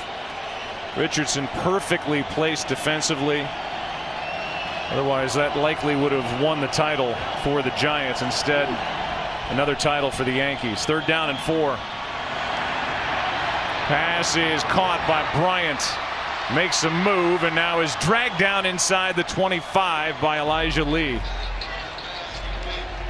A completion of 24. Well, that was pretty good there. Martavis Bryant, what I was talking about a little bit earlier, he really has a lot of ability. He's a big guy. He can get to full speed in about 3 steps, and he just had a hard time really finding a home. But when he's able to make those kinds of catches and then run after the catch, he can be a handful. But to kind of go back to this whole Raider situation is, obviously they're huddling up. They're not in any rush. They're just going to try to execute their offense and see if they can't come out of this trying to gain something out of it. Final play of the quarter. Martin is stood up and lost yardage. Fred Warner got through and made the play. And on to the 4th we go.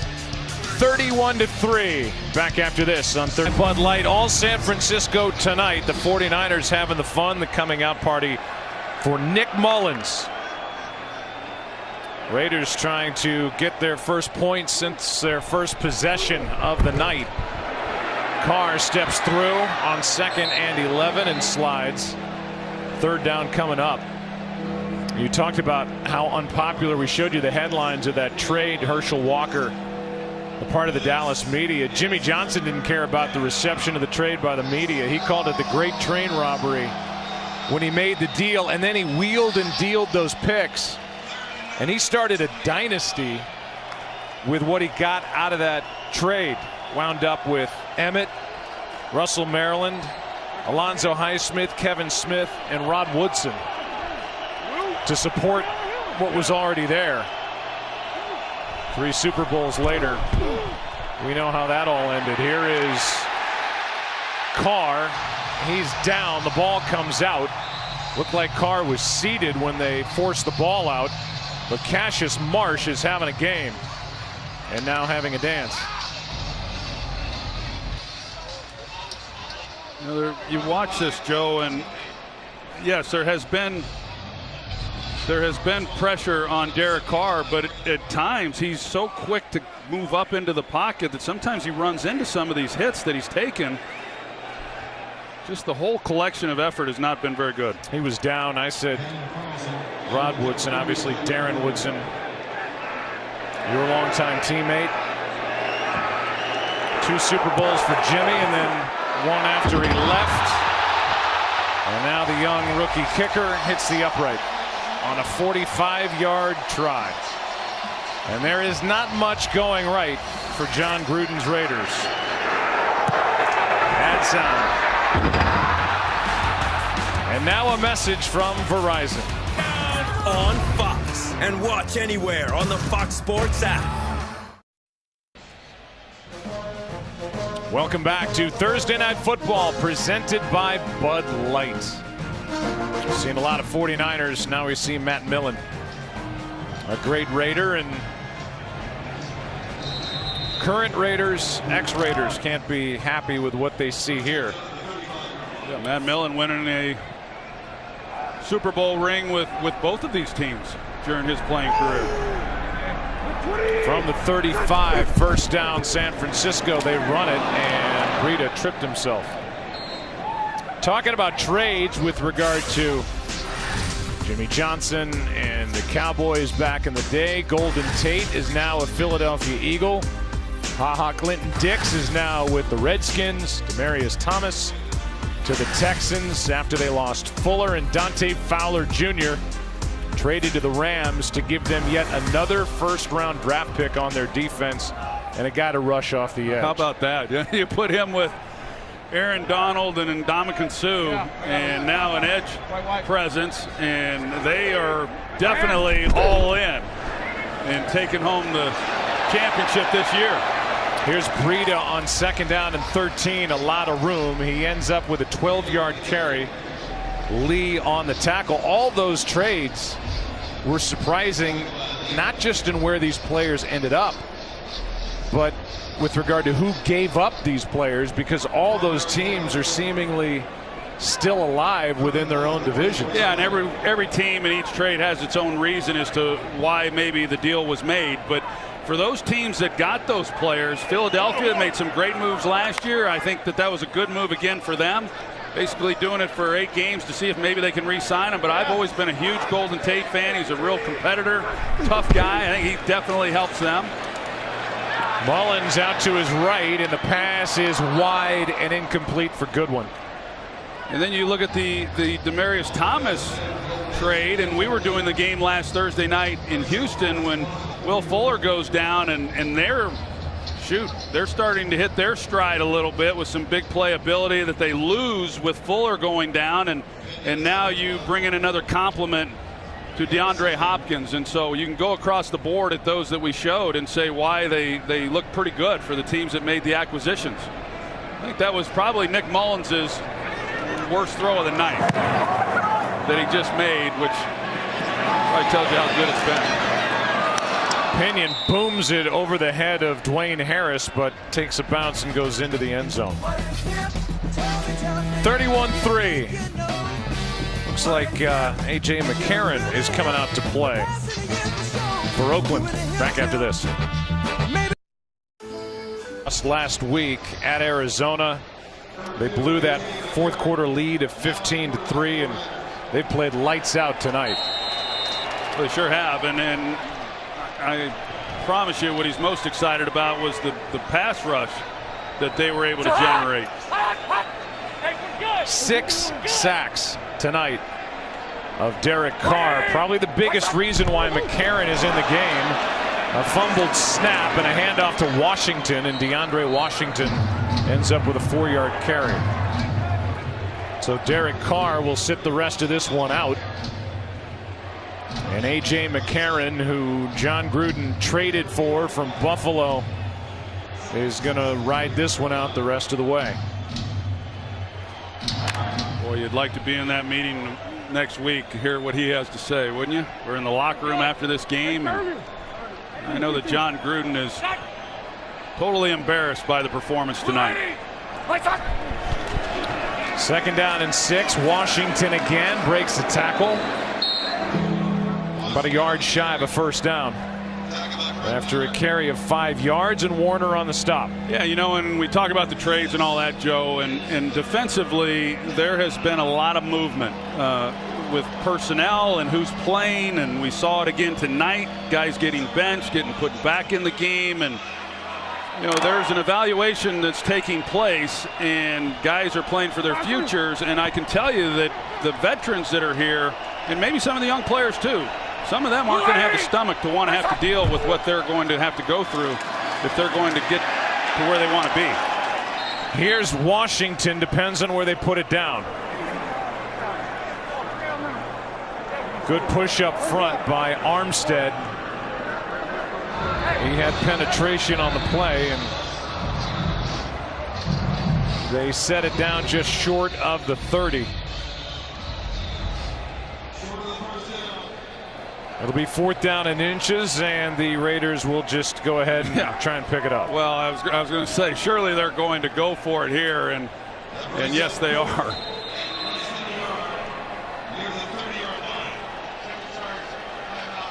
Oakland has to use their 2nd timeout. America's game of the week late on Sunday.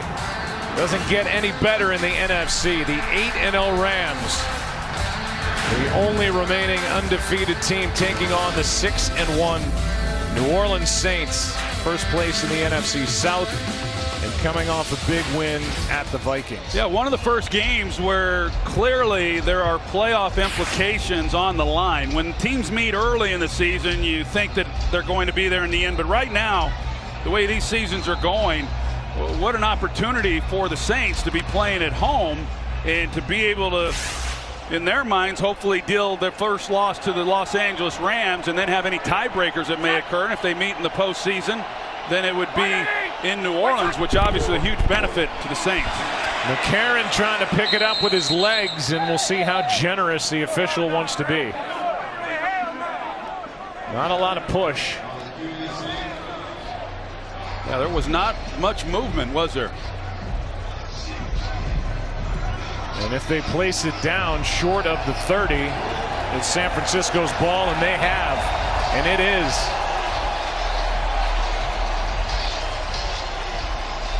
So not able to pick it up on 3rd and 1 or 4th and inches. Well, that was the final dagger to John Gruden.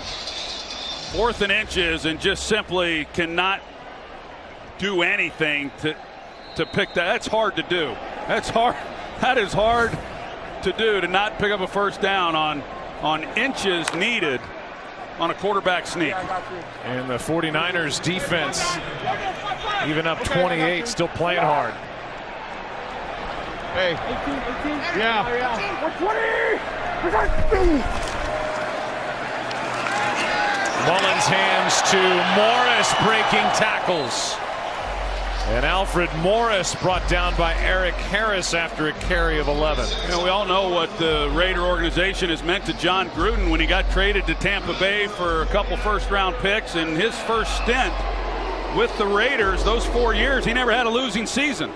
He went 8-8 his first 2 years, and then 12-4 and 10-6, and then he was off to Tampa Bay, and obviously won a world championship for them. And to come back from those years off in broadcasting and to come back into the coaching profession and have a start like this, it's got to be demoralizing. 120. First down at the 18, handoff to Morris. And Morris drives to the 15-yard line. We had the headshots of those two quarterbacks that'll hook up on Sunday. 77%. That's the completion percentage for Drew Brees. And that's an NFL record at this point in the season. And they didn't ask him to do a whole lot. He finally threw his first interception this last week in a win at the Vikings, but the defense was so good. The running game was good enough. And that's going to be some battle on Sunday. It's going to be awesome. It'll be a lot of fun. We haven't had a chance to see the Saints yet this year. I'm excited about that. I've seen the Rams a couple times. They're awfully good. Toss to Morris, running right, lost a yard. The winner of that game will end up with the current #1 seed, if you will, in the hunt. What are we, week 9, and we've got an in the hunt graphic? I love it. See the Panthers, Seahawks, an impressive comeback for Seattle. They're the Vikings, the Packers at 3-3-1, and they've got a game coming up at New England. Well, this is when it starts to get good. You know, once you pass the midway point, most coaches will say get to Thanksgiving and then they'll start talking playoffs. But this game on Sunday is going to be a fun game for us to call, and for a fun game, an exciting game should be anyway for those watching. They threw a flag for delay of game. The question is, will they grant the timeout? Kyle Shanahan was trying to take it on the sideline. Timeout, San Francisco. Their and they'll first grant the timeout. Let's take a look at tonight's game summary presented by Verizon. And the summary is number 4 in his first taste of an NFL regular season game. Just went off and looked great doing it. They sure did. He was just very poised right from the first snap. And as I said, Paul Guenther and the Oakland Raiders defensively just never made him uncomfortable at all. You know, weren't able to rattle him and make him start second guessing things, and he's done a heck of a job. Right now, you're saying if Kyle Shanahan, you want to get him more reps. With the score what it is, generally you'd probably just be running the ball, but you want to get him some work. Pass is caught by Bourne, but he is wrapped up short of the first down by Harris, as Garnett has come in on the offensive line, and Weston Richburg, who didn't play last week and has been battling a knee injury, will take the rest of this game off. You know, and you got to give Kyle Shanahan some credit too for the job that he did in a short week, getting Mullins ready to go. A game time decision today on C.J. Beathard, and it's not easy to do, to turn around even for a veteran player. But he called a nice game for Mullins. Penalty flag on the 31-yard try by Gold. And we'll check the marker and see if the points stay on the board.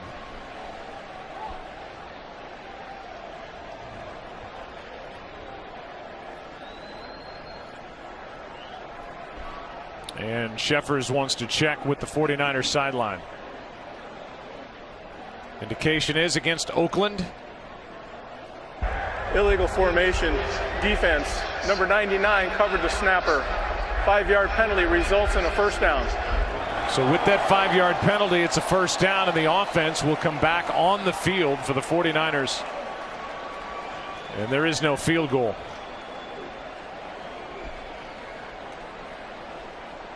So back to work is Mullins.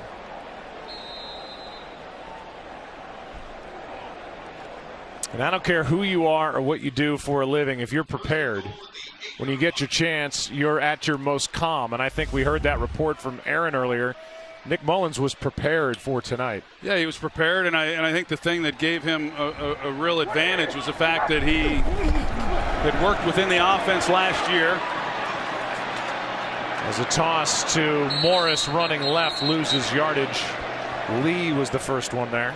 And just in talking with John Lynch and Kyle Shanahan, and this guy's a real grinder. He's a gym rat, and he, like I said early in this ball game, Kyle Shanahan says probably other than myself, he knows the offense better than anybody in the organization, and so he was able to come out and just kind of let it rip. But even with that, you don't know until you get into a game and do it. And right from the beginning, the first play of the game, they throw the ball, and then of course that bootleg, the touchdown to Garcon with the broken coverage, and he was off and running, and he's really looked good. It's been fun to watch him play.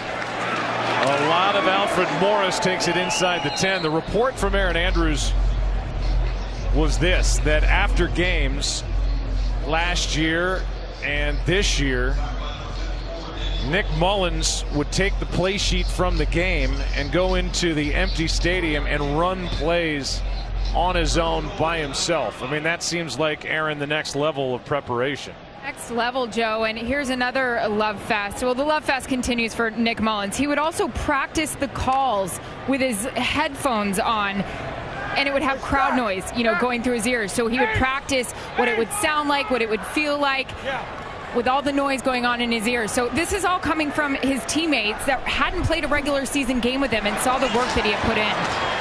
And it's paid off. Morris takes it down inside the 10. It'll bring up fourth down. P.J. Hall on the stop, and we'll bring Robbie Gould back out onto the field. There's C.J. Beathard, who injured his wrist last week when he hit it on the helmet of Josh Bynes in the Cardinals game. His grandfather, the Hall of Famer Bobby Beathard, who was a quarterback, John Madden's quarterback at Cal Poly. And Bobby Beathard has been quoted many times as saying John Madden was the best running offensive lineman he had ever seen. And Bobby Beathard, one of the great talent evaluators of all time. A left tackle in college, he said he was as fast as anybody in the backfield. And the Hall of Famer paid that tribute to the Hall of Famer.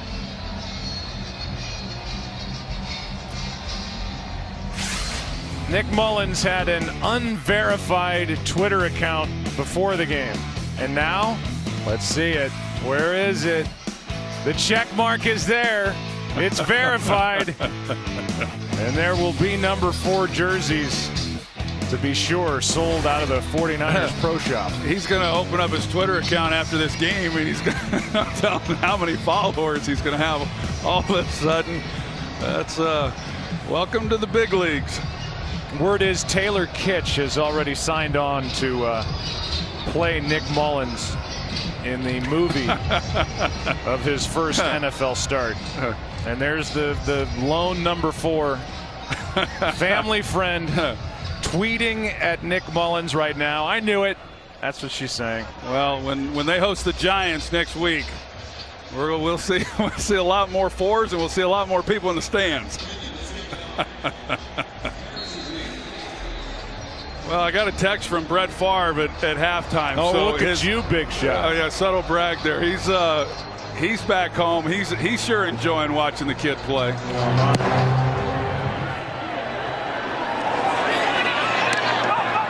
Dwayne Harris from inside the 5. Bourne gets a stiff arm right into his face. And Harris forced out by Jimmy Ward. Brett said it would be fine if I got his number from you. You good with that? Let's give you some sounds from the sideline. So let's just keep doing your job. Everybody gonna eat. Good job, boy. How you doing? Let's go. Yeah. He did the right thing. No, it was Great job. He said pass. Way to find people. Let's go. Hey, nothing stops. Nothing stops. Someone spoke about And it hasn't stopped for Nick Mullins. We saw Richard Sherman at the beginning of that package. As McCarron, play action, just throws it away. He's under fire now. As this offensive line's having a tough time blocking anybody wearing a 49er uniform. But Richard Sherman, these coaches will tell you he's playing with injuries that 99% of the rest of the league would be on the sideline with. Yeah, and I'm a big fan of Richard Sherman's and what he meant to Seattle and the Legion of Boom and him coming to San Francisco, coming off that big injury. And he has played through a lot, and you can tell he's missed a couple games this season, but what a great competitor he is. And you know, we didn't get a chance to talk to him during this game. The Raiders never even went after him. Here's Washington on 2nd and 10. Aaron, I know you found your friend Richard Sherman. I wanted to, but I didn't get to. But I love what Robert Saleh told us, guys. He has nothing to prove, but in his mind, he has everything to prove. And you guys mentioned the injuries. And I did speak to John Lynch, though, general manager, and he said the best part about this guy is he knows with all the injuries he's been dealing with, like the calf and the heel, he has been such a great leader and teacher to these younger guys on that defense. There's Lynchy. Hey, Joe, you did not start the In the Hunt song. Yeah, it's way too early for that. But thanks for reminding me. 3rd down and 5. 3 minutes left. Washington left side. Lee can't bring him down. 1st down for Oakland. Well, it's unfortunate for San Francisco.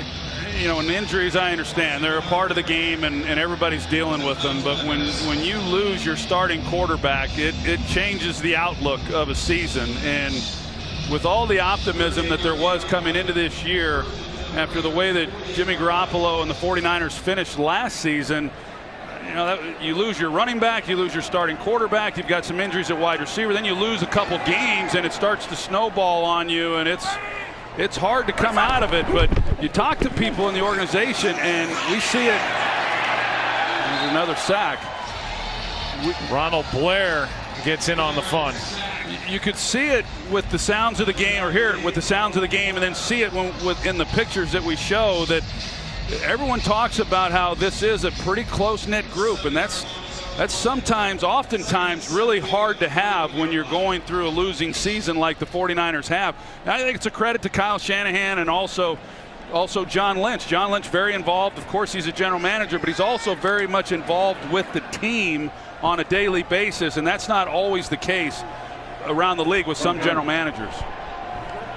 Coming up on the 2-minute warning, 2nd down and 17 for McCarron. Pass is caught over the middle. That's the tight end Carrier. And that will bring us to the 2-minute warning. Tonight after the postgame show, Todd Gurley joins NFL Total Access to talk about the Rams' 8-0 start and this weekend showdown with the Saints. NFL Total Access tonight after the postgame, only on NFL Network.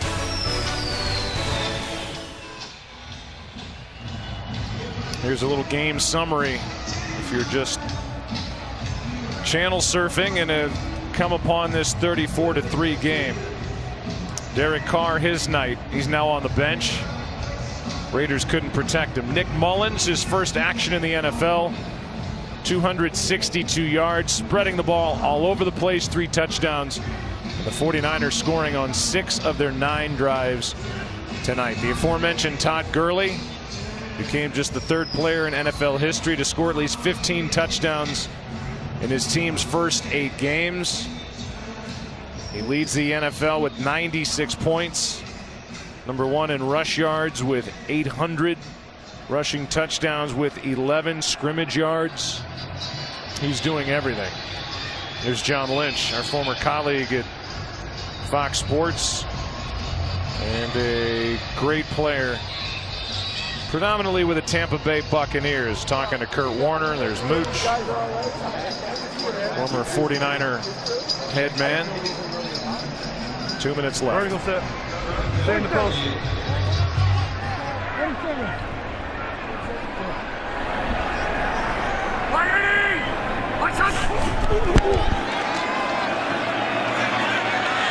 McCarron throws it away.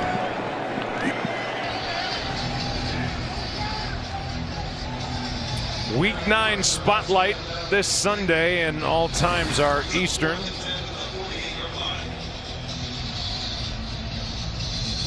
Big Ben and the Steelers at the Ravens. That's on CBS. Todd Gurley and the Rams at the Saints. And then that big game on NBC at night.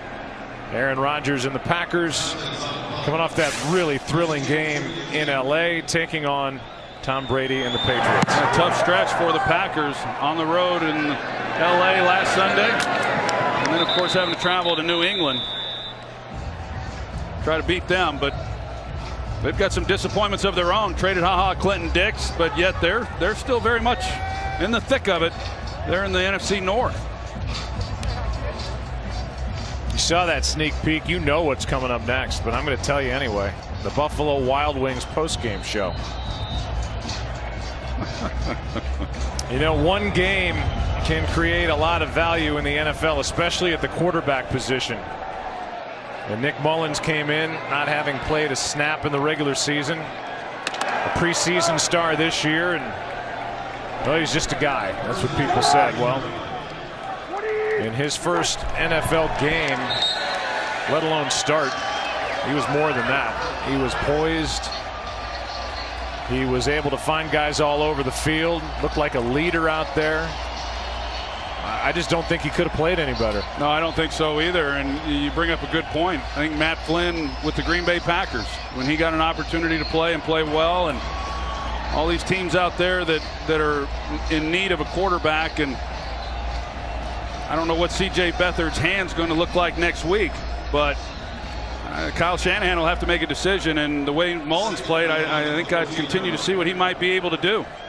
Quarterback rating of 151.9, 8 different receivers, 16 of 22, 262, 3 touchdowns, no picks. On the other side, for John Gruden, he's playing the long game. Year 1 of a 10-year deal. But the clock has started. He's made trades. Khalil Mack, Amari Cooper, and I think it's fair to say that no position is safe going forward for the Oakland Raiders, not with the picks and the salary cap room that they have. Yeah, I'm sure John Gruden's wishing that the trade deadline hadn't passed. There might be a few more people that are traded. That's it, a final of 34-3. And a nice statement made by Kyle Shanahan in his second year as the head coach here with the 49ers. A lost season record-wise for both teams, but you would not have known that with the way the 49ers played tonight. They snapped a 6-game losing streak. They're 2-7, and they look good doing it. That's it from Santa Clara. Buffalo Wild Wings postgame show coming up. Thanks for watching Thursday Night Football.